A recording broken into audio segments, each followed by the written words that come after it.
Try mo maglayas. Subukan mo kung pwede sa ibang bahay yung linisin ng tanghali, hindi tutulong sa gawaing bahay, hindi maghugas ng plato, hindi maglaba ng sariling damit, at hindi magligpit ng sariling pinagkainan.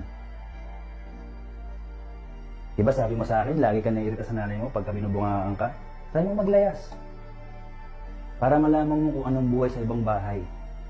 Kung para sa nanay mo, na parang feeling mo hirap na hirap ka, feeling mo kawawang kawawa ka. Gumaya ka sa mga tropa mo, yung ibang bata dyan nasa kali, sigawan na sigawan, puro ganda, puro forma.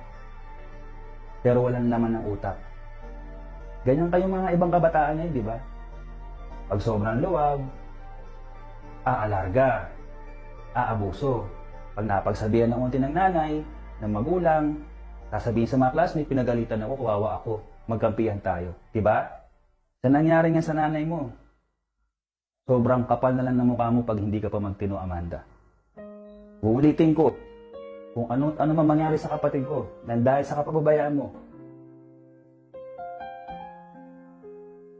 magdasal ka na ako sa kapupulutin. Kung maglalayas ka mamaya o bukas, bilisan mo. Ako na lang mag-aalaga sa kapatid ko. Kinatol, una na ako. Abusadong bata.